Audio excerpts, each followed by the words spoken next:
동안에 나아감이라는 큰 주제를 가지고 말씀을 나누셨죠. 하나님 은혜 앞에 나가자, 은혜 보좌 앞에 나가자는 큰 주제를 가지고 말씀을 나눴습니다. 새해는 나아가는데 이제는 이웃을 향해 나가자라는 주제를 가지고 한 해를 기도하려고 하고 말씀을 사모하려고 합니다. 성경 66권의 가장 핵심적인 말씀, 그것은 마태복음 22장에 있는 말씀입니다. 내 마음을 다하고 뜻을 다하고 힘을 다해서 하나님을 사랑해라.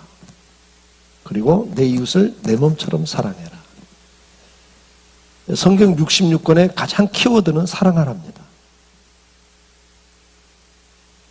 첫째는 우리가 하나님을 사랑하고 섬기고 살아야 복과 행복을 누리기 때문입니다. 그리고 우리가 옆에 있는 사람을 사랑하고 잘 섬길 때 복을 누리고 행복하도록 만들어져 있다고 말씀을 드렸죠. 오늘도 하나님께서 저와 여러분에게 하나님을 사랑하고 잘 섬기고 이웃을 사랑하고 잘 섬기라고 명령하신 목적이 뭐라고 그랬어요? 신명기 10장 12절을 13절에 너의 행복을 위함이라 그렇게 말씀합니다. 우리는 사랑하고 섬기고 살 때 행복하도록 만들어져 있습니다. 우리는 행복을 추구하고 있습니다. 복을 추구하고 삽니다. 그래서 복을 받기 위해서 다양한 방법들을 추구하죠. 노력을 하죠. 또 행복하기 위해서 얼마나 우리가 많은 수고를 하고 있습니까? 그러나 그 답은 성경에 있습니다. 사랑할 때 행복하십니다. 사랑하고 섬길 때 복을 받습니다. 자, 그러면 우리가 이 말씀을 순종하는 삶 속에 나타나는 게 뭡니까? 하나님을 사랑하는 방법이 뭐예요? 하나님 은혜 보좌 앞에 나가는 거예요.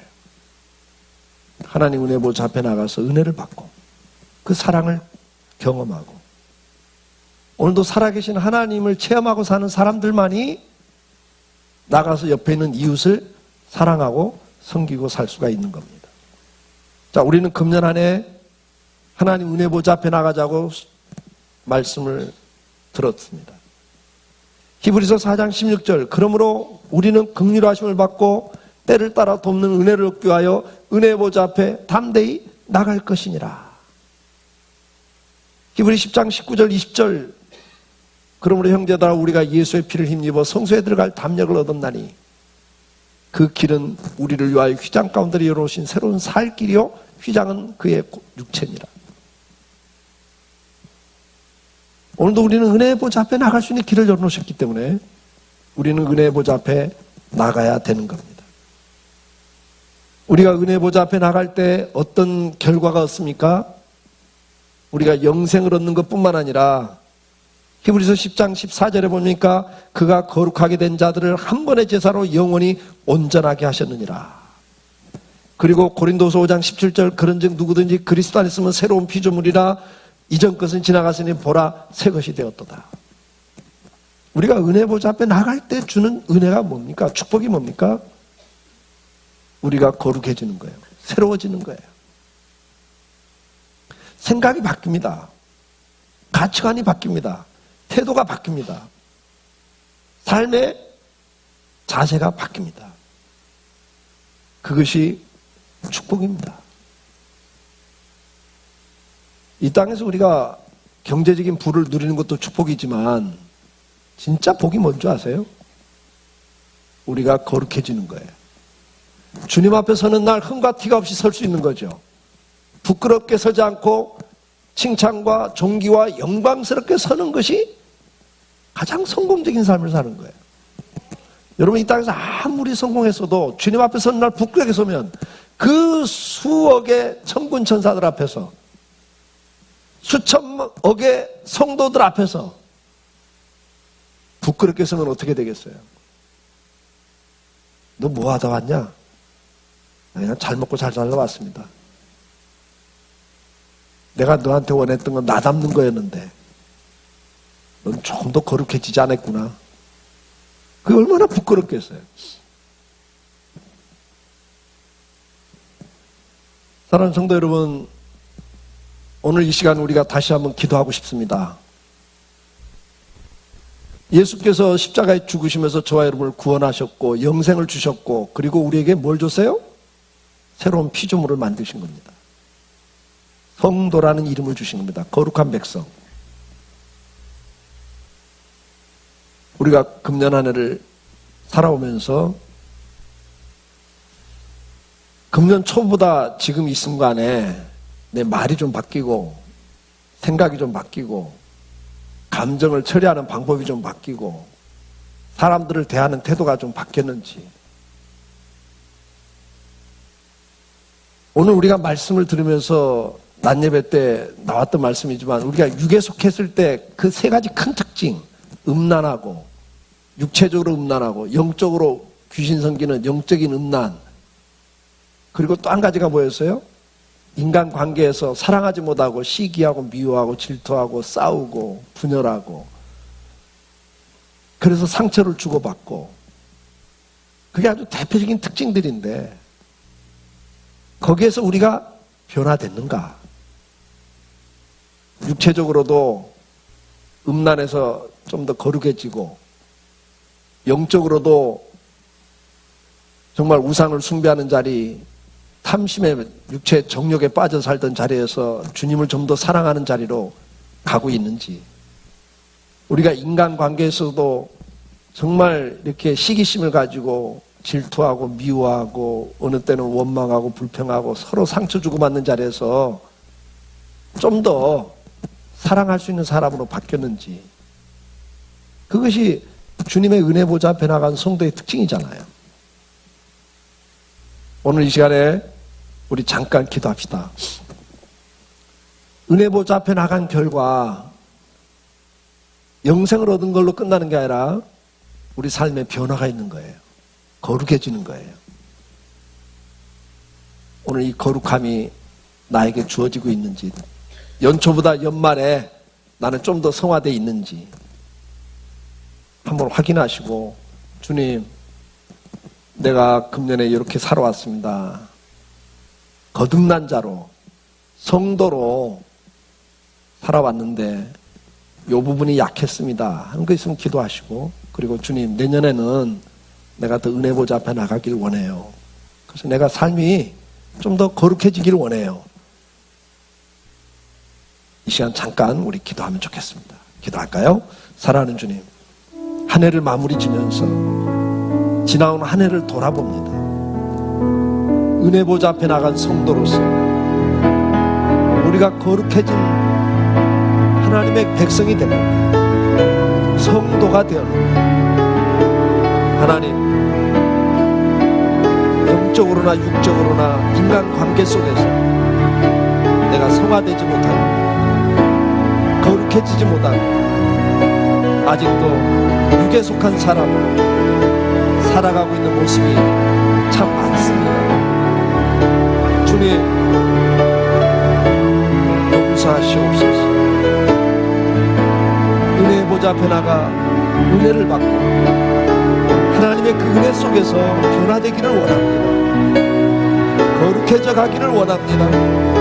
주님, 내년에는 더 성화의 길을 걷기를 원합니다. 주님을 닮아가기를 원합니다. 말하는 것이 주님을 닮고 생각하는 것이 주님을 닮고 사람들을 대하는 태도가 주님을 닮기를 원합니다. 그런 자리에 갈 수 있도록 성령 하나님, 이 밤에도 우리에게 은혜를 베풀어 주시옵소서. 성령 하나님, 은혜 보좌 앞에 나가 변화되는 삶을 살게 주시옵소서. 예수님의 이름으로 기도드립니다. 아멘. 우리가 은혜 보좌 앞에 나갈 때 이렇게 거룩해지는 것뿐만 아니라 은혜 보좌 앞에 나갈 때 우리가 변화되는 놀라운 하나가 또 있다고 그랬죠. 고린도후서 5장 15절에 그가 모든 사람을 대신하여 죽으시면 살아있는 자들로 하여금 다시는 그들 자신을 위해 살지 않고 오직 그들을 대신하여 죽었다가 다시 살아나신 이를 위하여 살게 하려 함이라. 우리의 인생의 목적을 바꿔놓으신 겁니다. 은혜 보좌 앞에 나간 성도는 이것에 놀라운 변화가 생깁니다. 지금까지는 나를 위해 살았습니다. 이기적인 삶을 살았습니다. 그러나 은혜를 받고 나면, 예수님을 만나고 나면 삶의 목적이 바뀌어버립니다. 나를 위해서 십자가에 죽으신 그분을 위해서 살기 시작합니다. 여러분들 금년 안에 열심히 사셨습니다. 무엇을 위해 사셨습니까? 누구를 위해 사셨습니까? 오늘도 나를 위하여 십자가에 죽으신 주님을 위해 살았는지, 나를 위해 살았는지. 로마서 14장 7절에도 우리 중에 누구든지 자기를 위하여 사는 자가 없고 자기를 위하여 죽는 자도 없도다. 우리가 살아도 주를 위하여 살고 죽어도 주를 위하여 죽나니 그러므로 사나 죽으나 우리가 주의 것이로다. 이를 위하여 그리스도께서 죽었다가 다시 살아나셨으니 곧 죽은 자와 산 자의 주가 되려 하십니다. 그분이 주인이 되신 거예요. 그분이 십자가에 죽으시고 우리를 구원하셨다고 하는 것은, 그래서 우리가 은혜 보좌 앞에 나갈 때 이걸 깨달아요. 아, 내 인생의 주인인 난 줄 알았는데, 그래서 내 마음대로 내 생각대로 살았는데, 내 인생의 주인이 주님이시구나. 그분이 나를 만드셨고 그분이 나를 죄에서 구원하셨고 피로 값주고 사셔서 자기 걸 만들었구나. 그래서 이제 남은 인생, 내 사는 인생의 목적이 뭔가? 내가 공부하는 목적이 뭐고, 결혼을 하는 목적이 뭐고, 내가 이 직장 생활하는 목적이 뭐고, 내가 이 사업을 하는 목적이 뭐고, 내가 교사가 돼서 아이들을 가르치는 목적이 뭐고, 공무원에 대해서 내가 봉사하는 목적이 뭔가 말해요. 안정된 직업이고 정년이 보장되기 때문에 교사가 되려고 하고 공무원이 되려고 한다면, 우리 젊은이들이 거기에 목을 맨다면 이 나라가 무슨 희망이 있어요? 젊은이들이 꿈도 다 접어버리고 하나님 주신 재능도 다 묻어버리고 그저 평생 걱정 없이 살겠다는 그 욕구 하나로 공무원이 되겠다고, 교사가 되겠다 하면 이 나라가 무슨 희망이 있겠어요?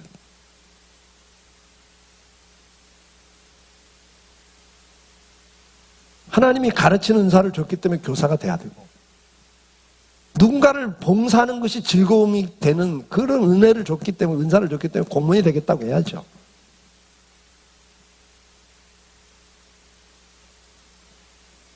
오늘도 우리는 사는 목적이 분명해야 됩니다. 내가 왜 이 길을 가는가? 그것이 은혜 보좌 앞에 가서 은혜 받은 성도들이 변화된 겁니다. 그걸 우리는 뭐라고 그래요? 사명을 깨달았다 그런단 말이에요. 사명을 깨달은 거예요. 사랑하는 성도 여러분, 이 시간에 우리 잠깐 기도합시다. 송구영신 예배니까 기도합시다. 여러분, 금년 한 해를 누구를 위해 살았습니까? 무엇을 위해서 이렇게 열심히 사셨습니까? 지나놓고 나면 허무한 것들, 후회가 되는 것들을 위해 살았다면 다시 한번 인생을 정리하셔야 됩니다. 은혜 보좌 앞에 나간 성도들, 은혜를 받은 성도들은 한 가지 깨닫습니다. 아, 내 남은 인생길, 나를 살리기 위하여 죽으신 그 주님을 위해서 나도 죽겠다. 내가 살아도 죽어도 이제는 주를 위해 살겠다. 인생의 목적이 바뀌는 겁니다. 여러분, 지금 무엇을 위해 살고 계신가를 한번 돌아보시고 기도하시길 바라요. 그리고 다시 한번 정리를 하세요. 그리고 주님, 새해에 내가 사명 깨닫고 살게 해주세요. 사명 깨달은 자들은 그 길이 어떤 어려움이 있다 할지라도 그것 때문에 좌절, 절망하지 않습니다. 사명이기 때문에 끝까지 갑니다. 사는 게 벌써 달라요. 오늘 이 시간 기도하시면서, 주님, 내가 다시 한번 은혜 보좌 앞에 나가 은혜를 제대로 받고 내 사명 깨닫고 살게 해주세요. 우리 자매님들, 나는 뭐 사명이 뭐 있어요? 애나 키우는 거죠? 아니요. 애도 어떻게 키우냐에 따라서 사명으로 키우면 달라져 버려요. 그걸 아셔야 돼요, 여러분. 네? 정말 하나님이 이 자녀를 나한테 사명으로 맡기셨다고 뭐 다릅니다, 여러분. 자녀 키우는 방법이 다르고요. 달라지는 거예요. 똑같은 게 없어요, 여러분. 이 시간 우리 잠깐 기도합시다. 기도하시면서 하나님, 내가 정말 하나님 은혜 보좌 앞에 나가 사명 깨닫고 살게 해주세요. 나를 위해 사는 자가 아니라 나를 다시 살리신 그분을 위해 사는 자, 내가 사나 죽으나 이제 주님을 위해 사는 자가 되게 해 주옵소서. 사명자로 살게 해 주옵소서. 내가 직장 생활도 단순한 직장이 아니라 먹고 살기 위해 사는 직장이 아니라 그게 나한테 맡긴 선교지기 때문에 나는 이 직장 생활을 합니다. 달라져 버리죠. 기도합시다. 사랑하는 주님, 은혜 보좌 앞에 나가 하나님의 은혜를 받은 성도들 인생이 바뀌었습니다. 사는 목적이 바뀌었습니다. 그래서 하나님, 똑같은 일을 하면서도 자세가 바뀌었습니다. 사는 방법이 바뀌었습니다. 오늘 이 밤에 하나님, 단순한 직장 생활이 아닙니다. 먹고 살기 위해 사는 거 아닙니다. 거기에 사명이 있습니다. 우리 학생 청년들 잘 살기 위해서 공부하는 거 아닙니다. 사명이 있어서 공부합니다. 사업을 하든 직장 생활을 하든 교육계를 나가든 문화계를 나가든 하나님 어떤 분야를 나가든 하나님 주신 재능을 가지고 그 분야에서 번성하고 정복하고 선한 영향력을 미치고 살아가는 사명이 있기에 하나님 그 길을 갑니다. 오늘 이 밤에도 다시 한번 하나님, 우리 자신에게 주신 사명, 가정에게 주신 사명, 우리 강성교회를 통해서 주신 사명, 이 나라 이 민족을 통해 주신 사명을 깨닫기를 원합니다. 그리고 그 사명 따라 살아갈 수 있도록 주여 은혜를 베풀어 주시옵소서. 축복해 주시옵소서. 은혜의 은혜를 허락하여 주시옵소서. 주님 앞에 서는 날 부끄럽게 서지 않고 잘했다 칭찬받는 칭찬과 영광과 존귀가 주어지는 그런 삶을 살아갈 수 있도록 은혜를 베풀어 주시옵소서. 내년에는 그런 삶을 살게 해 주시옵소서. 예수님의 이름으로 기도드립니다. 아멘.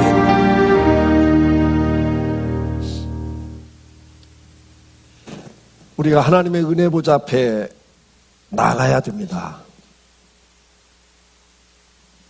은혜를 사모해야 됩니다. 금년 안에 은혜를 사모하고 살자고 말씀을 나눠왔습니다.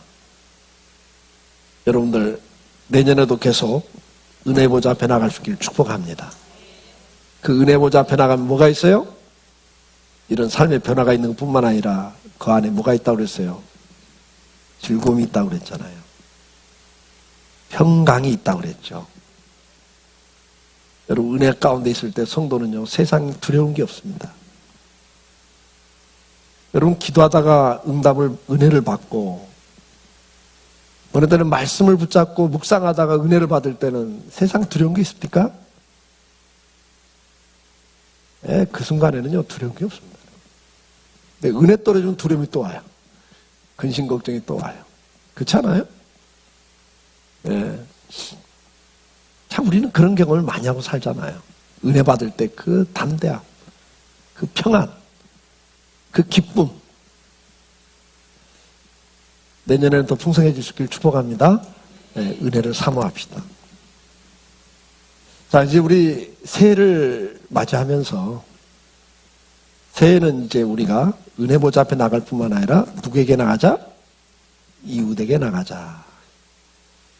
오늘 본문에 주님 우리에게 뭐라고 말씀합니까? 너희는 세상의 소금이다. 14절에는 너희는 세상의 빛이다. 그러면서 이 빛인데 어떤 빛이냐 할 때니까 착한 행실이라고 말을 해요. 빛이 뭐예요? 착한 행실이에요. 그러니까 예수 안 믿는 사람들에게는 우리가 빛이 돼야 되는데 그 빛이 뭐냐 그럴 때 착한 행실이라는 거예요. 내년 한 해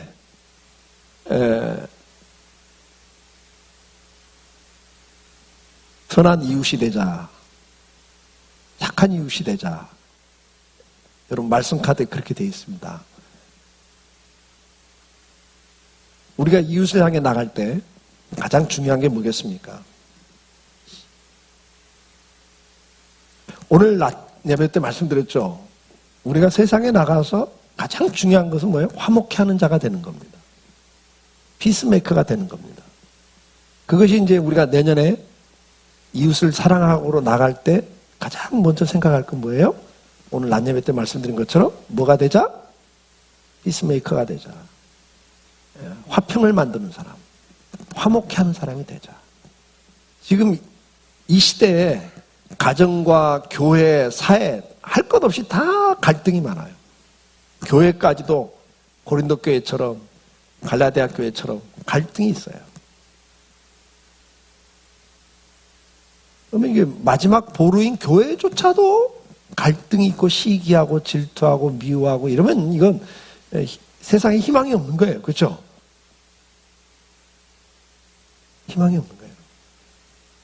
그래서 이제 우리가 내년에는 가정에서도 일터에서도 사회 속에서도 교회 속에서도 뭐가 되자? 피스메이커가 되자. 우리를 하나님께서 화목케 하는 자로 세웠으니까. 착한 행실 가운데 제가 볼 때 가장 대표적인 건 뭐예요? 피스메이커가 되는 거예요. 오늘 낮 예배 때 이건 말씀을 많이 들었기 때문에 여러 가지로 말씀드리지 않겠습니다.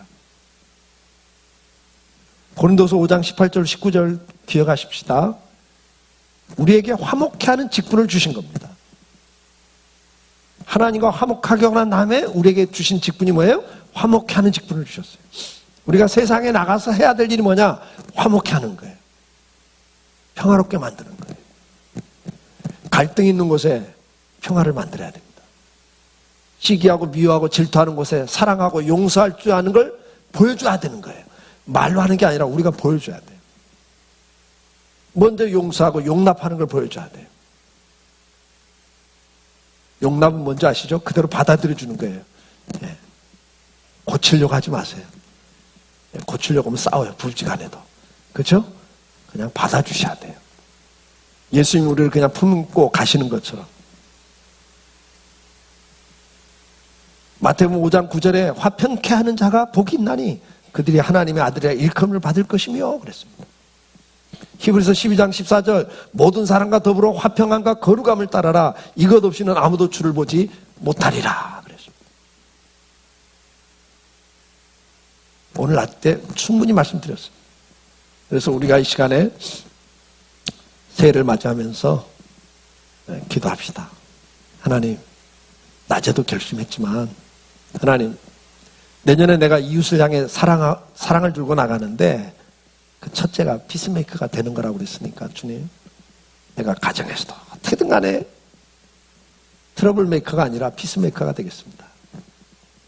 내가 교회 와서도 어쨌든 간 피스메이커가 되겠습니다.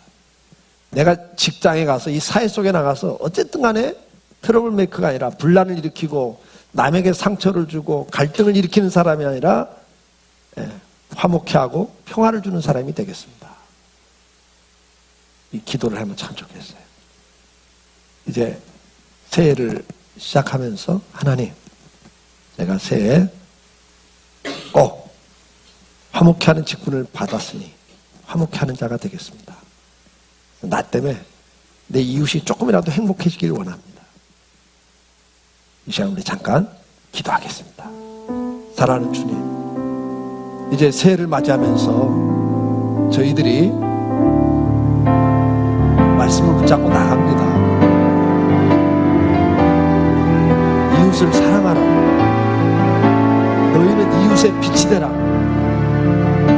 그 빛이 착한 행실이다. 그런데 우리에게 주신 가장 중요한 것이 피스메이커라는 걸 알았습니다. 하는 자라는 걸 알았습니다. 아버지, 가정마다 갈등이 많아지고 있고, 이 사회 속에는 갈등이 극에 달해 있고, 교회조차도 사랑의 공동체가 파괴되고 갈등이 고조되는 시대 속에서 우리가 다시 말씀을 붙잡습니다. 사명을 깨닫습니다. 하나님, 피스메이커가 되기를 원합니다. 내가 트러블 메이커였다면, 갈등을 일으키는 사람이었다면, 상처를 주는 사람이었다면, 분열을 일으키는 사람이었다면, 이제는 화목케 하는 자가 되기를 원합니다. 하나님, 화평케 하는 자가 되기를 원합니다. 주님과 화목하게 하시고 그 화목을 가지고 세상을 나가기를 원합니다. 주님 안에 누려지는 그 용서와 용납을, 그 은혜를 깨닫고 그 주님의 사랑을 가지고 나도 이웃을 용납하기를 원합니다. 용서할 수 있기를 원합니다. 사랑할 수 있기를 원합니다. 사랑하는 주님, 오늘도 다시 한번 그 은혜의 자리에 우리로 서게 해 주시옵소서. 이제 나가려고 합니다. 피스메이커로 나가게 주시옵소서. 내가 갈등을 일으키는 사람이었다, 누군가에게 상처를 주는 사람이었다, 용서해 주시고 이제는 평화를 주는 사람, 사랑을 주는 사람, 화목케 하는 자가 될 수 있도록 은혜를 베풀어 주시옵소서. 나 때문에 우리 가정이 변화되고, 나 때문에 우리 직장이 변화되고, 나 때문에 이 사회가 조금이라도 변화되고, 나 때문에 우리 교회 공동체가 변화돼 갈 수 있도록 축복해 주옵소서. 예수님의 이름으로 기도드립니다. 아멘. 사랑하는 성도 여러분, 착한 이웃이 뭘까요? 착한 현실이 뭘까요? 믿는 사람이 저와 여러분을 보면서 참 착한 사람이다 할 때 뭘 보고 착한 사람이라 할까요? 이렇게 송구인의 영신 예배 드리는 거 보고, 그 다음에 주일날 예배 잘 드리는 거 보고요, 11조 열심히 잘하는 거 보고요, 미쳤다고 그래요. 그렇죠? 미쳤다고 그래요. 그거 보고는 절대 칭찬하지 않아요. 영향을 받잖아요. 그들에게 착한 행실이 뭘까요? 성령 충만했던 예루살렘 교회가 사도행전 2장 44절에 보면 어떻게 기록을 하고 있습니까? 믿는 사람이 다 함께해서 모든 물건을 서로 통행하고 그랬어요. 니께 내게 없어져 그랬어요. 은혜 받고 나니까. 그전까지 다 내꺼 하던 사람들이, 인색하던 사람들이, 자기밖에 모르던 사람들이 은혜 받고 나니까, 하나님의 사랑을 체험하고 나니까 니께 내게 없어져 버리는 거예요. 믿는 사람들끼리 서로 물건을 통행하기 시작해요. 필요하다면 줘요, 그냥. 그걸로 끝나요? 45절에 뭐라고 그래요? 또 재산과 소유를 팔아 각 사람의 필요를 따라 나눠주며 그랬어요.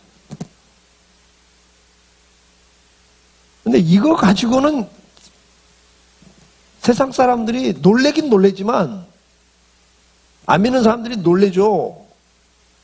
그런데 그게 그들에게 와닿는 건 아니잖아요. 이제 46절에 보면 뭐라고 그랬어요? 날마다 마음을 같이하여 성전에 모이기를 힘쓰고 집에서 떡을 떼며 기쁨과 순전한 마음으로 음식을 먹고 그랬어요.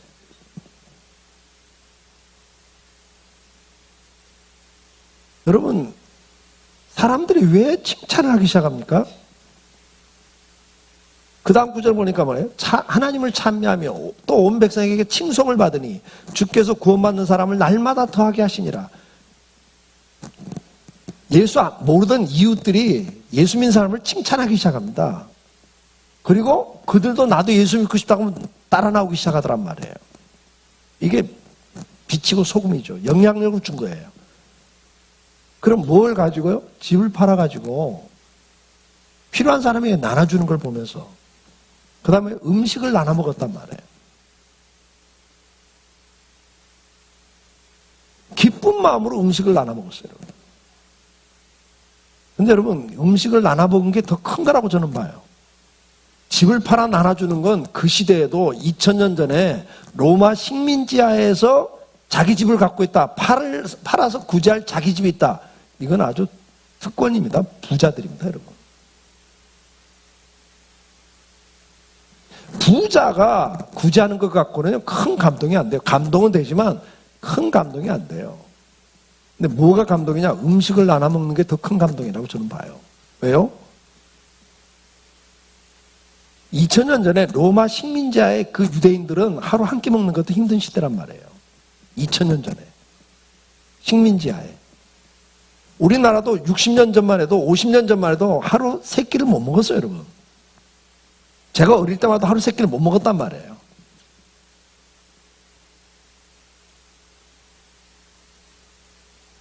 자기 자식도 하루 한 끼를 제대로 못 먹어요. 배가 고파서 날마다 애들이 울부짖고 있어요. 근데 그 음식을 나눠줬단 말이에요. 그 음식을 나눠준 거예요, 여러분요. 그러니까 옆집에도 다 알아, 그 집 형편을. 자기 새끼도 못 먹여서 지금 막 애들이 배고파 울고 있는데 그 음식을 나눠주니까 그건 생명 같은 음식을 나눠준 거예요. 다 이웃이니까 안다고요, 형편을 다. 근데 그것도 막 기쁜 마음으로 나누는 걸 보면서 이 사람들이 충격을 받죠. 저게 뭐야? 어떻게 저럴 수가 있어? 자기 자식도 못 먹이는 걸 어떻게 나눠 먹어? 근데 그것도 기쁜 마음으로, 순전한 마음으로, 어떤 의도를 가진 마음이 아니고 은혜 받고 날마다 모여서 성전에 가서 기도하고 은혜 받고 오더니 그렇게 한단 말이에요. 그러니까 저런 곳에 나도 한번 가보고 싶다 이 말이에요. 저런 곳이라면.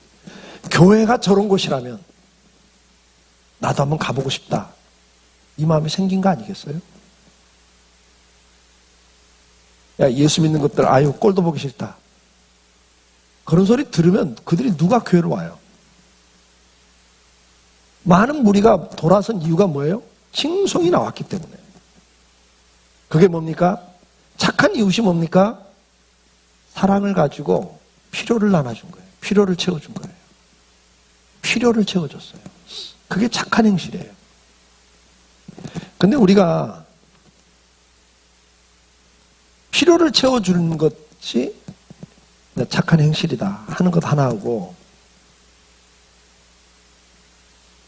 갈라디아서 6장 6절에 보면 가르침을 받는 자는 말씀을 가르치는 자와 모든 좋은 걸 함께하라. 스스로 속이지 말라.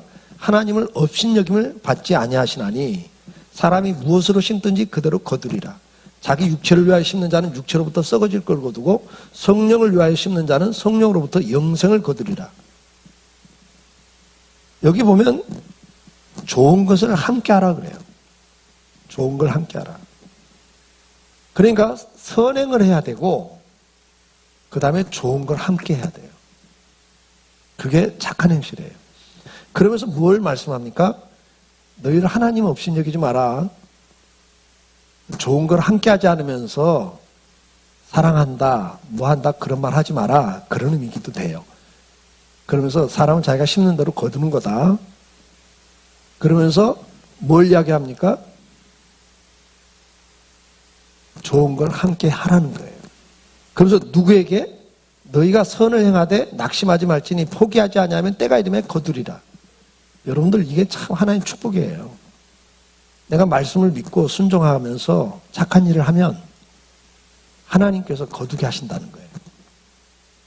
그러면서 뭐라고 그래요? 그러므로 우리는 기회 있는 대로 모든 이에게 착한 일을 하되 더욱 믿음의 가정들에게 할지니라.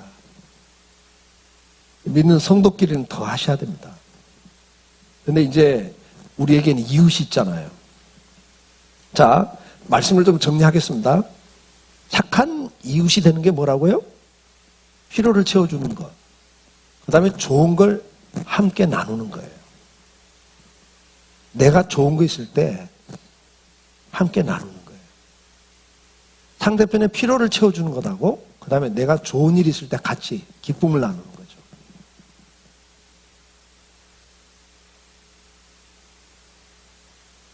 꼭 어려운 이야기만 부탁할 때만 찾아오면 그 사람 밉죠. 그렇죠? 아닌가요? 평소에는 찾아오지도 않아. 근데 어려운 부탁 있으려면 찾아와. 그러니까 또 뭐 때문에 왔냐? 겁이 나. 그 사람만 오면. 그런 이웃이 되면 안 되잖아요. 평소에 좋은 걸 나누면 그 사람이 나타나, 또 뭐 좋은 일 있구나. 이런 이웃이 돼야 되지 않겠어요? 꼭 아쉬울 때만 찾아가고, 꼭 이용할 때만 찾아가고. 그러면 안 되죠. 좋은 걸 함께 나눌 수 있는 이웃이 되길 바랍니다. 아멘? 예. 우리 내년에, 이제 내년 아니네, 이제 금년이네요. 이제 새해가 시작됐으니까요. 금년에 착한 이웃이 되기 위해서 우리는 필요를 채워줘야 된다. 그 다음에 좋은 걸 함께 하라. 첫째는 피스메이커가 되라. 그 다음에 필요를 채워줘라. 좋은 걸 함께 나누라. 자, 이 세 가지만 기억합시다. 더 많으면 또 우리 과부가 걸리니까 세 가지 기억하시고. 그런데 이제 새해를 시작하면서 우리 새해에 너무 많은 사람한테 착한 행실을 하기가 힘들어요. 예. 힘들잖아요, 솔직히. 그래서 한 5명만 했으면 좋겠어요. 한 5명 범위 내에서. 저도 한번 곰곰이 생각하는데, 더 많으면 저도 힘들 것 같아요. 5명. 근데, 대상을 친척들 가운데, 친척 가운데 한 사람 꼭 택하세요. 택하시고, 그 다음에 누구? 친구 가운데 한 사람. 친척, 친구. 그 다음에 이웃. 내가 살고 있는 이웃. 네 번째는 직장 동료, 학교, 이제 친구 가운데도 괜찮겠어요. 학생들 같으면. 직장 동료나 비즈니스 때문에 만나는 이웃. 네 번째는, 5번째는 우리 교회 성도 가운데. 믿는 자에게도 하라고 그랬으니까 성도 가운데 내가 착한 이웃이 될 사람 5명을 좀 대상을 기도하는 가운데 정하세요. 그리고 막 10명한테 하려면 힘들잖아요. 한 5명 정도면 그래도 좀 할 수 있을 것 같아요. 그래서 각 분야별로 1명씩. 근데 또 2명 해도 돼요. 각 분야에서 2명 해도 되고. 근데 약간 그 역량껏 하시는데 한 5명 정도는 기본적으로 내년에 착한 이웃이 돼보자. 몇 명에게? 한 5명 정도에게는 착한 이웃이 한번 돼보자.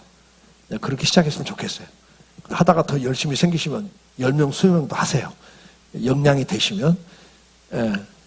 근데 초등학교 애들 방학 숙제처럼 한꺼번에 많이 한다고 했다가 한 달도 못 가서 기권하지 마시고, 분야별로 1명 정도만 택하면 좋겠습니다. 친척, 친구, 그 다음에 직장 동료, 이웃. 지역에 있는 이웃, 직장 동료, 그 다음에 성도 가운데 한 사람, 내가 사랑을 베풀 착한 이웃이 될 대상을 정하시고 그들에게 착한 이웃이 한번 돼봅시다. 아멘. 선한 사마리아 사람처럼 강도 만난 사람을 도와줬던 선한 사마리아처럼 우리에게 이웃이 누굽니까? 라는 질문 앞에 선한 사마리아 사람 비유를 들었잖아요, 주님이. 진짜 이웃은 어려움을 당하고 있는 사람에게 실제적인 도움을 주는 게 이웃이다. 아멘? 여러분들 금년 한 해 동안 여러분들 실제로 도움을 줘야 될 착한 이웃이 돼야 될 대상 5명 정도 꼭 정하신 다음에 한번 실천해보는 한 해가 되면 참 좋겠습니다. 그래서 친척 가운데 그 사람 입에서 야, 저 사람 예수 믿더니 달라졌다. 다르다. 여러분 친구 가운데서도 야, 많은 친구들 있지만 예수 믿는 저 친구 보니까 예수 믿는 친구가 다르네. 야, 개독교 했더니 아니네. 저 친구 보니까 기독교 욕하면 안 되겠네. 이런 소리 좀 들어봤으면 좋겠어요. 아멘? 직장 동료들 가운데도 저 뻔질이, 빤질이, 자기밖에 몰라. 이런 소리 듣는 자리에 가면 안 되죠. 야, 저 예수 믿는 사람, 저 사람 말 확실하네. 저 사람 믿을만하네. 그런 인정받는 이웃이 됐으면 참 좋겠습니다. 이 시간 우리 잠깐 기도하겠습니다. 새해를 시작하면서 이제 우리 주님 말씀 가운데 가장 중요한 건 사랑하라는데 하나님 사랑, 이웃 사랑인데 이웃 사랑 가운데 착한 이웃이 되는 게 이웃 사랑입니다. 착한 이웃이 되기 위해서 피스메이커가 되는 것, 필요를 채워주는 것, 좋은 걸 함께 나누는 자, 즐거움을 함께 나누는 것. 그를 대상 5명 정도 기도하시면서 하나님 새해 이제 나가려고 합니다. 이웃을 향해 나가겠습니다. 착한 이웃이 되겠습니다. 선한 이웃이 되겠습니다. 이 시간 우리 잠깐 같이 기도하겠습니다.